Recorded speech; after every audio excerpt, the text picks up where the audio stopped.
Good morning student.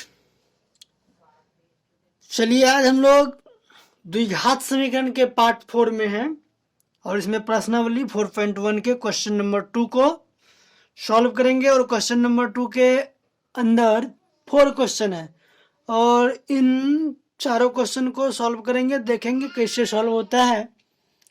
लेकिन इससे पहले कुछ बेसिक बात हम आप लोगों को बताना चाहते हैं, उसको समझने का कोशिश कीजिए और सुनने का कोशिश कीजिए। इसको माइंड में ध्यान रखना है। देखिए, तो क्या बताना चाह रहे हैं कि ये प्रश्नावली 4.1 के क्वेश्चन नंबर 2 4.1 के क्वेश्चन नंबर 2 ये जो है भाषा पर आधारित प्रश्न, यानी शब्दों में लिखा है क्वेश्चन। इसको हमको क्या करना है, सबसे पहले समीकरण में बदलना है।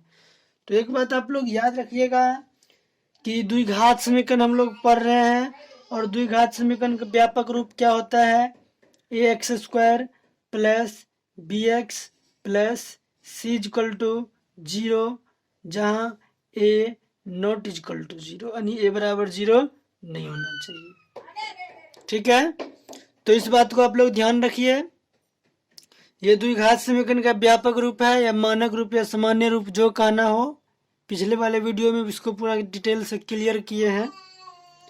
यहाँ हमको ये समझना है कि यदि प्रश्न, ध्यान से आप लोग सुनिएगा और समझने की कोशिश कीजिए, यदि प्रश्न शब्दों में लिखा है या भाषाओं में लिखा है जो कहिए, तो द्विघात समीकरण में सबसे पहले किसी भी प्रश्न में दो टर्म की बात करेगा, दो चीज दिया रहेगा, बड़ा छोटा, ठीक है, पतला मोटा, जो भी हो। किसी का उम्र कम है तो किसी का उम्र ज्यादा है, किसी की लंबाई ज्यादा है तो किसी की चौड़ाई कम है, किसी का क्षेत्रफल अधिक है तो किसी का क्षेत्रफल कम है, चाल, दूरी, समय, यानी आपको कोई प्रश्न में दो चीजों के बारे में जिक्र करेगा। क्या बोले हैं, दो चीज।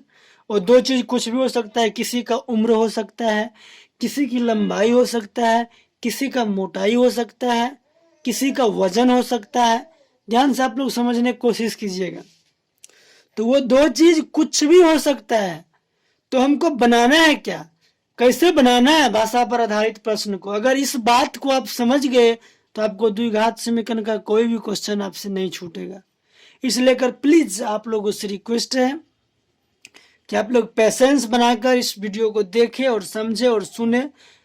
अब भरोसा रखिए, आपसे द्विघात समीकरण का हर क्वेश्चन सॉल्व होगा, क्योंकि हम यही सोचते हैं कि आपको हम कितने आसानी से किसी भी क्वेश्चन को समझा सकते हैं, उसको कितना आसान बना सकते हैं।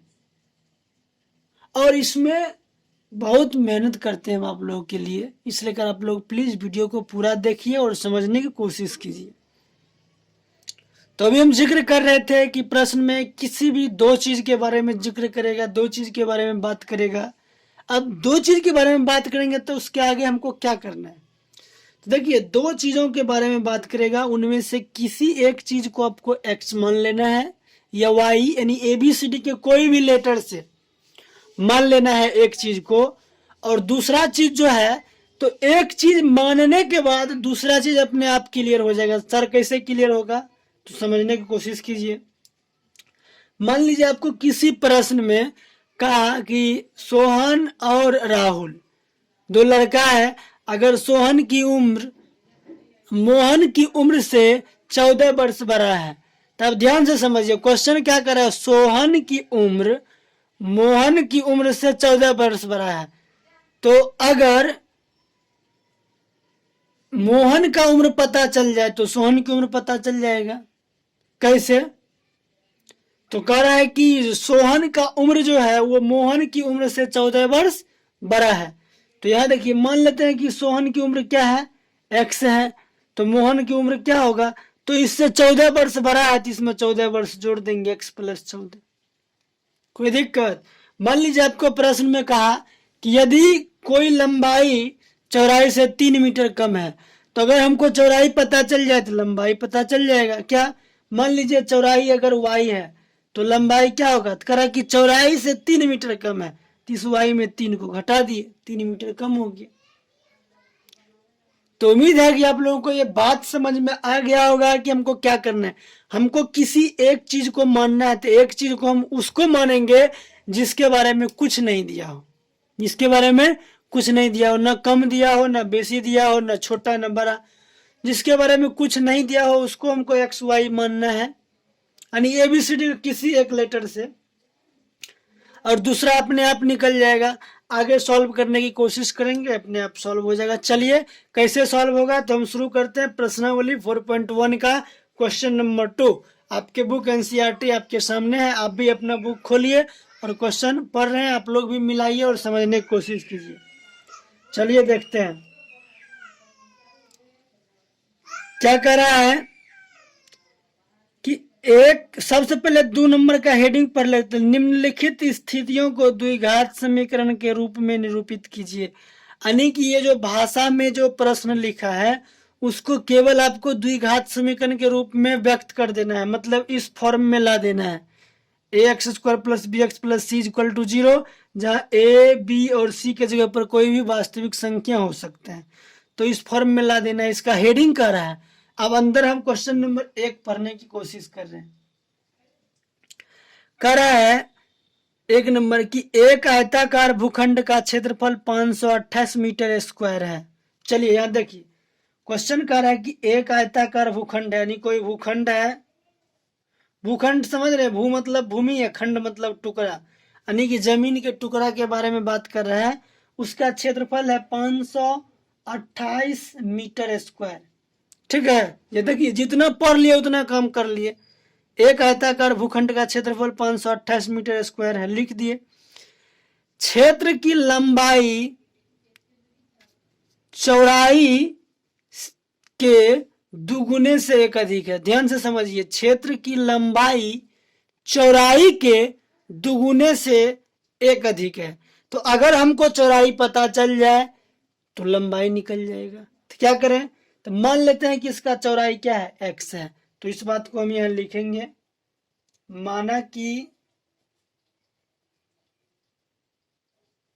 भूखंड की चौड़ाई या सीधा चौड़ाई, जो आपको लिखने की इच्छा हो तो आप लिख सकते हैं भूखंड की चौड़ाई। तो माना कि चौड़ाई बराबर क्या हो गया, x, चौड़ाई बराबर x, इसलिए लंबाई बराबर, तो लंबाई के बारे में क्या कर रहा है कि ये जो चौड़ाई है इस चौड़ाई के 2 गुने से, मतलब इसमें 2 से गुना कर दीजिए, एक अधिक है तो एक अधिक हो गया। तो अब इसको फाइनल हल सॉल्यूशन करेंगे, 2 गुना x, 2x + 1। तो देखिए कुछ नहीं है, जिस तरह से हम क्वेश्चन को पढ़ेंगे उसी तरह से सॉल्व करते जाना है। तो मेरा लंबाई कितना निकल के आ गया, 2x + 1। अब ये आयताकार भूखंड था, तो यहां तक हम पढ़े और यहां तक कर लिए, दुगुने से एक अधिक है।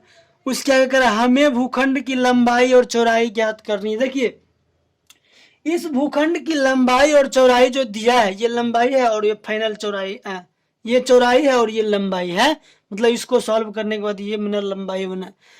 तो ये जो लंबाई और चौड़ाई है इसका फाइनल आंसर नहीं है। क्यों नहीं है, क्योंकि इसमें चर राशि x है। तो इस x का फाइनल मान यहाँ निकाल के पुट करेंगे, तभी मेरा ये लंबाई और चौड़ाई क्लियर यानी संख्या के रूप में मिलेगा। तो इसको सॉल्व कैसे करेंगे समझिए। ये आयताकार भूखंड है और हम लोग क्या जानते हैं, यहाँ कर रहे हैं कि हमें भूखंड की लंबाई और चौड़ाई ज्ञात करनी। तो हम लोग जानते हैं कि भूखंड का क्षेत्रफल बराबर, तो भूखंड है कैसा, आयताकार, तो भूखंड के क्षेत्रफल बराबर सूत्र होता है लंबाई अगुना चौड़ाई। लिख दिए। अब यहाँ पुट कीजिए, लंबाई का मान क्या है 2x + 1, इंटू चौड़ाई का मान क्या है x। इस भूखंड का क्षेत्रफल कितना दिया है 528 मीटर स्क्वायर, तो यहाँ लिख दिए 528। ठीक है, क्योंकि इसका क्षेत्रफल हमको क्वेश्चन में दे दिया इसलिए इसके जगह पर क्षेत्रफल लिख दिए। अब यहाँ लंबाई, तो लंबाई क्या है 2x + 1 आया, तो 2x + 1, गुना चौड़ाई, तो गुना चौड़ाई x है तो x। अब इसका मतलब हम इससे इसके अंदर गुना करेंगे, कर लीजिए। तो 528 बराबर 2 गुना x, तो 2x² प्लस x गुना 1 तो x। अब यहाँ देखिए ई प्लस में उधर जाएगा तो माइनस में, क्यों? क्योंकि हमको इस रूप में लाना है। देखिए यहाँ a की जगह पर 2 है और यहाँ एक्स स्क्वायर है तो यहाँ भी एक्स स्क्वायर है। अब b की जगह पर यहाँ कुछ नहीं है तो 1 है और यहाँ x है तो यहाँ भी x है। अब प्लस सी, यानी इसके जगह देखिए चिन्ह का कोई मायने नहीं है, चिन्ह प्लस माइनस कुछ भी हो सकता है। तो हम लोग द्विघात समीकरण में सबसे मेन पॉइंट आप लोग याद रखिए कि द्विघात समीकरण में बराबर के एक तरफ जीरो होता है। तो यहाँ बराबर के एक तरफ जीरो नहीं है तो इसको जीरो बना लेना है। तो कैसे बनाएंगे? यहाँ देखिए 2x² है प्लस x है और ये प्लस में इधर जाएगा तो माइनस में हो जाएगा 528। तो इधर इधर चला गया तो क्या बचा? इधर जीरो, तो हम लिख दिए बराबर में जीरो। ये आपका बन गया गुणनखंड। क्या बना? गुणनखंड। तो ये करा कि लंबाई और चौड़ाई ज्ञात करें। अब इसको हम सॉल्व करेंगे तो मेरा x का मान निकलेगा, ठीक है। हेडिंग के अनुसार, हेडिंग करा कि द्विघात समीकरण के रूप में व्यक्त कीजिए, तो हेडिंग के अनुसार मेरा आंसर यही हो गया, द्विघात समीकरण के रूप में व्यक्त कर दिए। लेकिन प्रश्न कह रहा है कि लंबाई और चौड़ाई ज्ञात करें।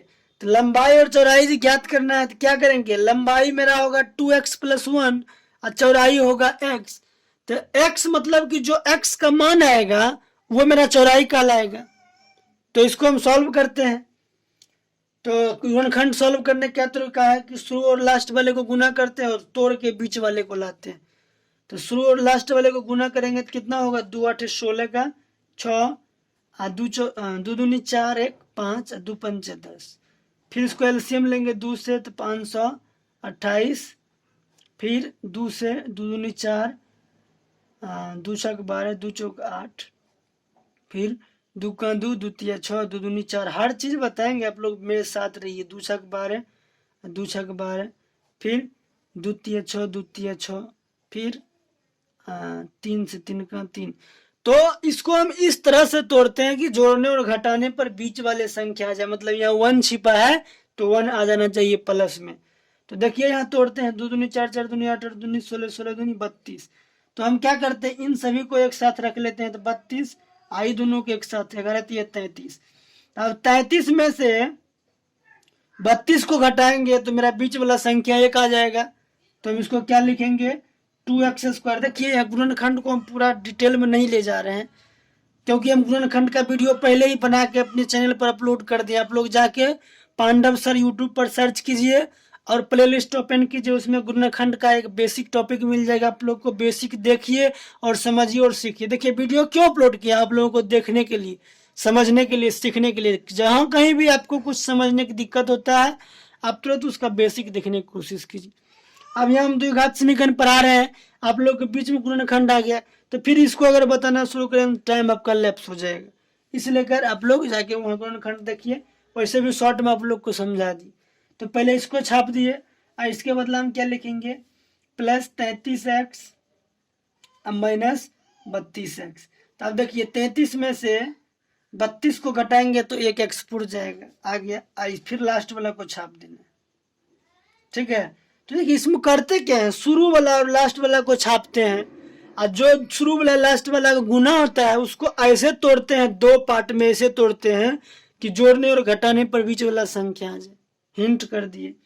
अब इन दोनों और इन दोनों को एक साथ कर लेंगे, बराबर में क्या है? 0। तो यहाँ देखिए दोनों में कॉमन क्या है? x कॉमन है तो यहाँ बचेगा 2x + 33। यहाँ क्या है? माइनस। इन दोनों में क्या कॉमन होगा?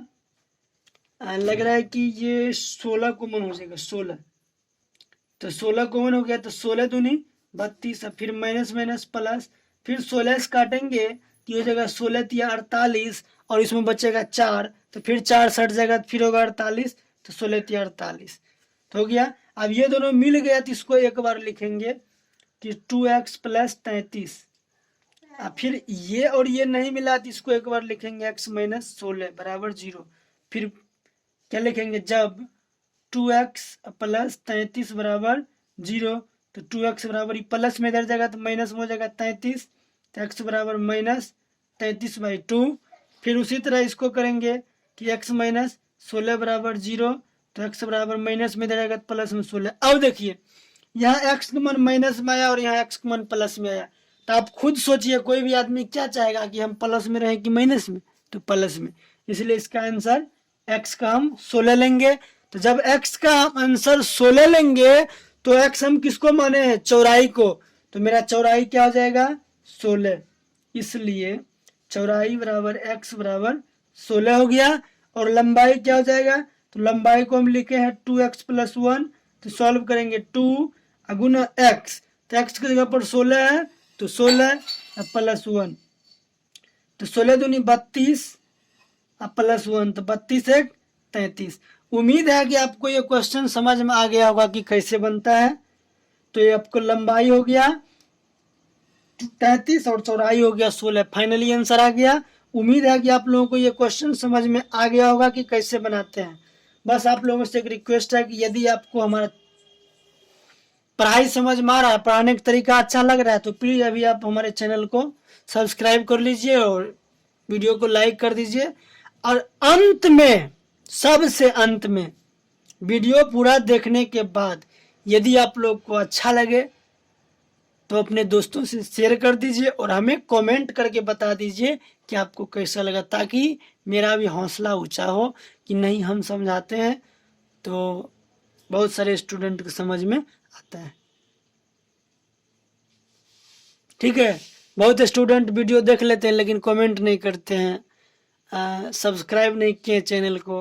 तो देखिए, आप लोग अगर मेरा हेल्प कर रहे हैं तो उससे आप लोग को ही बेनिफिट है, हम आप लोग को हेल्प देंगे। क्योंकि अगर 1000 सब्सक्राइबर प्लस हो जाता है जितना जल्दी, तो ज़रूरत पड़ने पर हम आप लोगों को लाइव क्लास भी दे सकते हैं। जैसे अभी हम यहाँ पढ़ा रहे हैं, आप कोई क्वेश्चन पूछेंगे तो हमको पता चल जाएगा कि आप हमसे क्वेश्चन पूछ रहे हैं और हम आपका क्वेश्चन का आंसर उसी वक्त देंगे। ठीक है, तो आप लोग थोड़ा हेल्प कीजिए ताकि ज़रूरत पड़ने पर हम लाइव आप लोगों को पढ़ा सकें। चलिए आगे देखते हैं। क्वेश्चन नंबर 1 हो गया, क्वेश्चन नंबर 2 लेते हैं। क्वेश्चन नंबर 2, तो देखिए 2 क्या कह रहा है, 2 कह रहा है कि 2 क्रमागत धनात्मक पूर्णांक। तो सबसे पहले आपको समझना है कि क्रमागत का मतलब होता है, देखिए हम एक ऐसे टीचर हैं जो आप लोगों को हर एक शब्द को तोड़कर, मरोड़कर, छटका कर, पटक के, उठा के, किसी भी तरह से उस शब्द को पहले आपको हम समझाने की कोशिश करते हैं कि उस शब्द का मीनिंग क्या होता है, उस शब्द का मतलब क्या होता है, वो शब्द कह क्या रहा है। और क्वेश्चन जो बनाते हैं तो उस तरीका को आप लोग सीखिए कि जितना पढ़ते हैं उतना पहले कॉपी पर हम लिखते हैं, उसके बाद ही फिर हम आगे पढ़ते हैं और आगे लिखते हैं। ठीक है, अभी देखिए, अभी हम थोड़ा सा पॉइंट आप लोगों को बताए कि जिसके बारे में कुछ नहीं दिया उसको ABCD के किसी लेटर से मान लीजिए, दूसरा अपने आप मिल जाएगा। फिर आगे बढ़ने की कोशिश कीजिए, लाइन क्लियर रहेगा। चलिए, क्रमागत का मतलब होता है कि कोई भी चीज लगातार, क्रमागत का मतलब लगातार। ठीक है, या दूसरे शब्द में हम ये भी कह सकते हैं कि जहां से हम स्टार्ट करते हैं उसमें एक ऐड करते चलेंगे और वो क्रमागत कहलाएगा। इसलिए या स्टार्ट, शॉर्ट में देखिए, ये अपने शब्दों में हम बता रहे हैं, स्टार्ट +1, यानी जहां से आप स्टार्ट कर रहे हैं उसमें एक जोड़ते चले जाइए, आपको क्रमागत का मीनिंग समझ में आ जाएगा। देखिए क्या यह समझा रहे फिर से। मान लीजिए आप 1 से स्टार्ट किए तो क्रमागत इसमें एक जोड़िए तो हो जाएगा 2, इसमें एक जोड़िए तो हो जाएगा 3, इसमें एक जोड़िए तो हो जाएगा 4, इसमें एक जोड़िए तो हो जाएगा 5। ये हुआ आपका क्रमागत का मीनिंग। या मान लीजिए आप x से स्टार्ट किए, x से, तो इसमें दूसरा के लिए हम एक जोड़ेंगे तो x + 1, फिर अब इसमें एक जोड़ेंगे तो हो जाएगा x + 2। कैसे, तो x है और इसमें एक जोड़ेंगे तो 1 1 2 हो जाएगा। फिर आगे अगर हमको लिखना हो तो हम लिखेंगे x + 3, क्योंकि इसमें एक जोड़ेंगे। तो उम्मीद है कि आप लोग को ये बात क्लियर हो गया होगा कि क्रमागत का मीनिंग क्या होता है। कर्म दर कर्म, या लगातार, किसी भी चीज को जब हम लगातार कंटिन्यू करते हैं तो उसको हम क्रमागत कहते हैं। ठीक है, तो उम्मीद है कि आप लोगों को समझ में आ गया होगा। तो अब हम बात करते हैं क्वेश्चन का। क्वेश्चन क्या कह रहा है आपका, 2 नंबर, दो क्रमागत धनात्मक पूर्णांक। अब देखिए धनात्मक और पूर्णांक का मतलब भी हम आप लोग को कई बार समझा चुके हैं, फिर से समझ लीजिए। सबसे पहले पूर्णांक समझिए, हम क्या बोल रहे हैं, हर एक पॉइंट को तोड़ के, मरोड़ के, छटका के, उठा के, पटक के, ठीक है, समझाने की कोशिश करेंगे ताकि आप लोग को कहीं कोई दिक्कत नहीं हो समझने में। अब देखिए पूर्णांक का मतलब होता है, सिंपल भाषा में समझे तो 0 1 2 3 4 5 अंत इन्फिनिटिव तक, और इधर -1 -2 -3 और -4। तो देखिए ये जो मान प्लस में लिखा है तो इसको हम लोग कहते हैं धनात्मक पूर्णांक। क्या कहते हैं? धनात्मक पूर्णांक। और ये जो माइनस में मान लिखा है इसको हम लोग कहते हैं ऋणात्मक पूर्णांक, ठीक है। और ये जीरो क्या है, तो इस जीरो को हम लोग कहते हैं जीरो पूर्णांक। क्या कहते हैं? शून्य पूर्णांक, शून्य पूर्णांक। अब देखिए कहने के लिए ये इसमें भी शामिल नहीं है, इसमें भी शामिल नहीं है, ठीक है। तो ये जीरो पूर्णांक है, या जरूरत पड़ने पर इसको आप पॉजिटिव रख सकते हैं, तो इसलिए इसको धनात्मक पूर्णांक में शामिल कर सकते हैं, लेकिन इसका स्पेशल नाम है शून्य पूर्णांक, ठीक है। तो पूर्णांक का डिफिनीशन बताए थे कि पूर्ण संख्या के समूह में अगर हम प्लस और माइनस चिन्ह लगा दें तो वो क्या हो जाएगा? पूर्णांक संख्या। तो ये यहाँ से यहाँ जो है ये मेरा पूर्ण संख्या होता है। तो इसमें हम क्या किए, प्लस लगाए तो इधर बना, अब माइनस लगाए तो इधर बना। तो उम्मीद है कि आप लोग समझ गए होंगे धनात्मक पूर्णांक क्या होता है। प्लस वाले मान को धनात्मक पूर्णांक कहते हैं।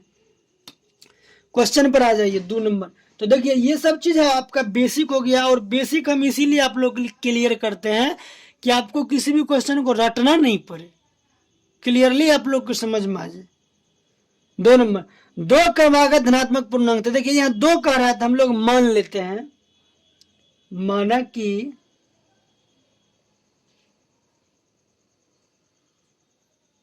पहला धनात्मक पूर्णांक, पहला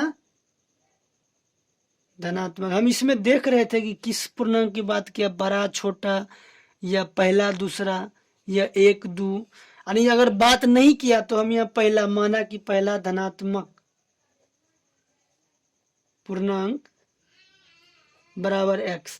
अब देखिए इस क्वेश्चन में ये नहीं लिखा है पहला, तो हम यहाँ ये भी लिख सकते हैं, माना कि एक धनात्मक पूर्णांक बराबर x।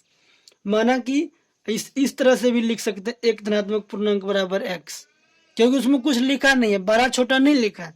अगर बड़ा लिखा रहता तो हम यहाँ लिखते माना कि बड़ा धनात्मक पूर्णांक बराबर x और छोटा धनात्मक पूर्णांक बराबर समथिंग। तो कुछ नहीं लिखा तो अपने मन से लिख लिया, माना कि पहला धनात्मक पूर्णांक बराबर x, तो इसलिए दूसरा धनात्मक पूर्णांक, इसलिए दूसरा धनात्मक पूर्णांक क्या होगा? तो देखिए क्रमागत का है तो मतलब इसमें 1 जोड़ देना, मतलब x + 1, कोई दिक्कत नहीं होना चाहिए। अब आगे,